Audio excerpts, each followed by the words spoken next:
Assalamualaikum warahmatullahi wabarakatuh. Halo teman-teman, jumpa lagi di channel Belajar Finance. Apa kabar teman-teman semua? Mudah-mudahan senantiasa sehat ya. Oke, kali ini kita akan bahas satu buah saham. Dia adalah saham di bidang pertambangan batu bara. Namanya adalah PT Prima Andalan Mandiri dengan kode saham MCOL ya, MCOL. Prima Andalan Mandiri atau disingkat PT PAM ya, merupakan perusahaan tambang batu bara yang lokasi penambangannya ada di Kalimantan Utara. Nah, kurang lebih apa yang akan saya sampaikan di video ini adalah bahwa MCOL ini akan membagikan dividen yang terbilang nominalnya jumbo teman-teman ya.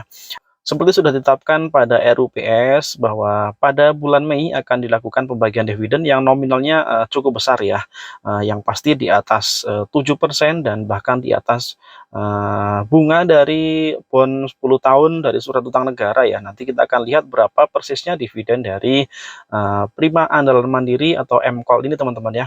Dan MCOL atau Prima Andalan Mandiri juga merupakan salah satu contoh dari IPO yang sukses ya, artinya listing dari perusahaan yang masuk ke bursa dan berlangsung dengan sukses yang kinerjanya meningkat dan penggunaan dari dana hasil IPO tersebut juga dialokasikan dengan benar sesuai dengan prospektus mereka ya, yaitu untuk belanja modal dan lain-lain. Ini nanti kita akan bahas lebih lanjut.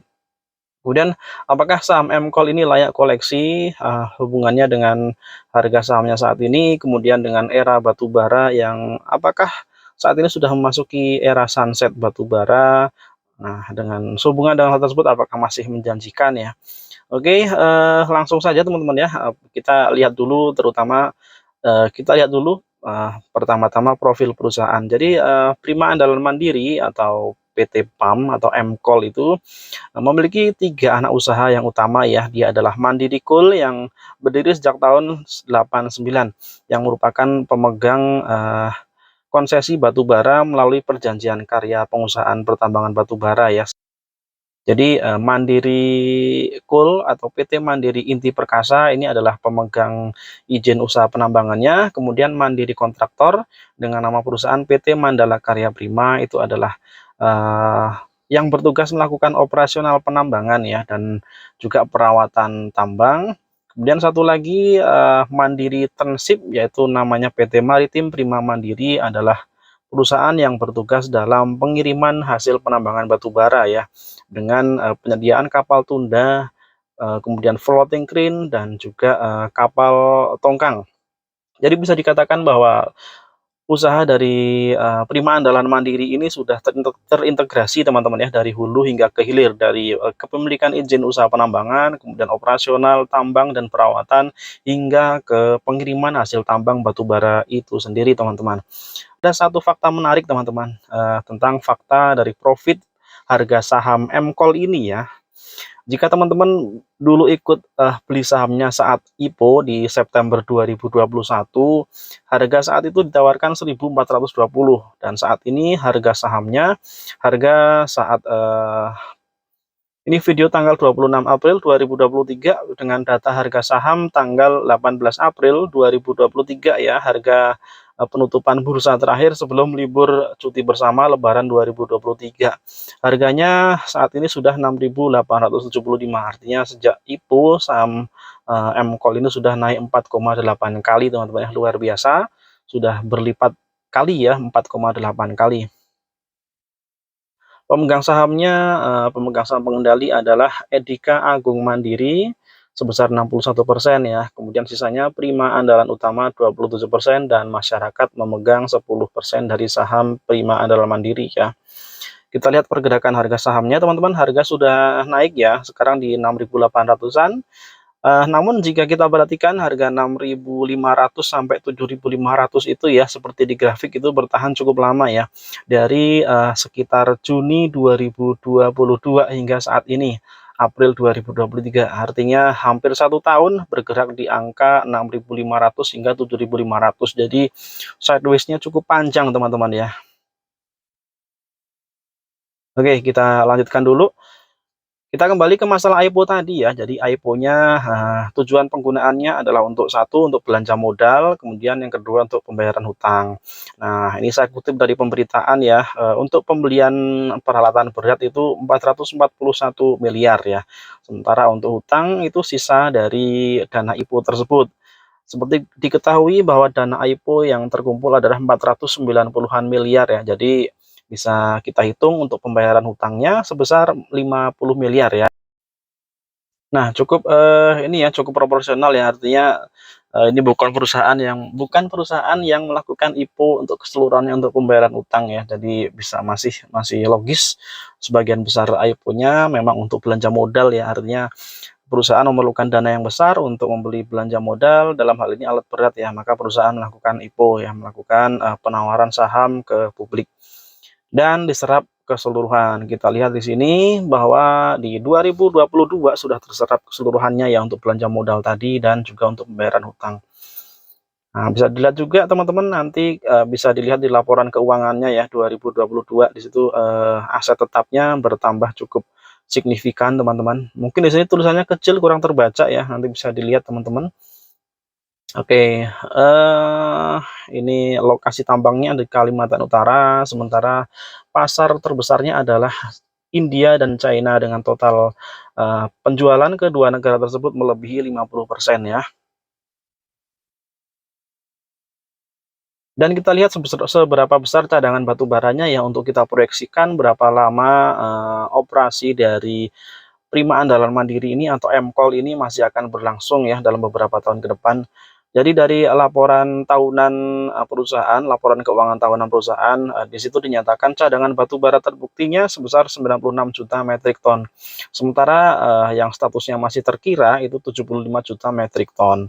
Nah, dari hal itu, dari faktor cadangan produksi itu sejumlah 160-an juta metrik ton ya, dan juga masa izin usaha penambangan. Jadi izin usaha penambangannya diperoleh sejak tahun 2004, itu 30 tahun teman-teman. Jadi 30 tahun artinya 2034 ya. 2034, sekarang 2023 artinya, menyisakan izin usaha sekitar 10 atau 11 tahun lagi ya. Dan dari sisi sisa cadangan batu bara itu menyisakan, jika kita hitung kasarnya 160 juta metrik ton dengan eksplorasi atau eksploitasi, per tahunnya itu 10 juta metrik ton ya, seperti yang tertera di laporan keuangan tersebut ya, kita bisa baca di penjelasannya bahwa izin dari pemerintah atas, penambangan batu bara dari MCOL ini untuk tahun 2023 sudah disepakati dengan pemerintah sebesar 10 juta metrik ton. Artinya kita rata-ratakan saja per tahunnya 10 juta metrik ton, maka akan didapatkan, dari 160-an juta metrik ton itu ya paling cepat 10 tahun lah ya baru akan bisa diambil habis. Dari sisi, komponen-komponen laporan keuangan seperti itu ya. Bisa kita lihat di komponen utamanya dari sisi cash dia ada peningkatan cukup besar, kemudian asetnya juga meningkat cukup tajam, eee, dari sisi hutang ada kenaikan sedikit ya, nanti, hal ini jika teman-teman cermati nanti kalau sempat teman-teman baca di laporan keuangannya karena, eee, ada di situ ada biaya untuk perolehan alat berat ya. Jadi kemungkinan perolehan alat berat tidak semuanya dengan cash ya, tapi ada yang dengan pembiayaan, nah dengan hutang. Kemudian untuk ekuitasnya meningkat, pendapatannya meningkat, sangat tinggi sekali, kemudian net profit-nya juga naik tajam ya di tahun 2022. Nah, valuasinya teman-teman PER-nya 4 kali, kemudian PBV-nya 2,7, ini rata-rata saja ya, tidak jauh berbeda dengan tahun sebelumnya. ROE-nya 62%. Ini sangat tinggi ya, untuk ROE-nya. Kemudian, DER-nya, debt to equity-nya 0,3%, menurun dari sebelumnya 2020 0,92, 0,43, kemudian tahun terakhir 0,30 ya. Ini DER-nya sangat kecil, jadi perusahaannya sangat sehat tidak dari segi rasio antara hutang dengan ekuitasnya teman-teman. Nah, oke sekarang kita lihat, tentang dividennya nih teman-teman. Dividen payout rasionya untuk 2021 seperti bisa dilihat di tabel itu adalah 61,62%. Dan untuk tahun 2022, kita harus ingat bahwa sudah pernah diberikan dividen interim Rp350 ya, dan akan diberikan dividen final Rp650. Artinya total dividen yang dibagikan untuk tahun buku 2022 adalah Rp1.000 per lembar sahamnya. Jadi 1000 per IPS-nya, 1000 per IPS-nya itu 1559, maka didapat DPR-nya untuk tahun buku 2022 adalah 64,14%. Nah, dari dividen payout ratio itu kita akan lihat lagi lebih lanjut berapa besar yield dividen finalnya ya, yaitu Rp650 dibagi dengan harga saham saat ini ya, saat datanya saya capture data harga sahamnya 6.875, didapatkan yield dividen finalnya adalah 9,45%.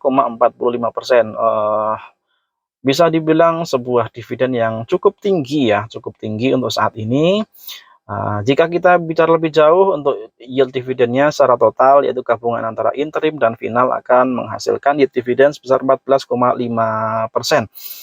Sangat besar, layak untuk dikoleksi bagi yang suka dividen, bagi yang suka saham-saham dividen ini menurut saya sangat layak koleksi.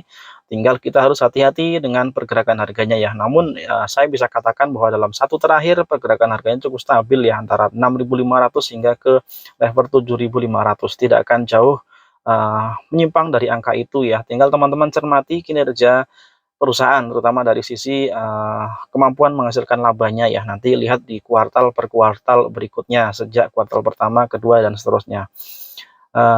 Itu saja teman-teman, mudah-mudahan bermanfaat ya. Mohon maaf ini saya ngerekamnya mungkin agak buru-buru ya, karena Lebaran jadi momennya agak susah, tapi nggak apa-apa, ini saya ngerekam dari mobil, mudah-mudahan tetap bisa menyampaikan informasi dengan baik.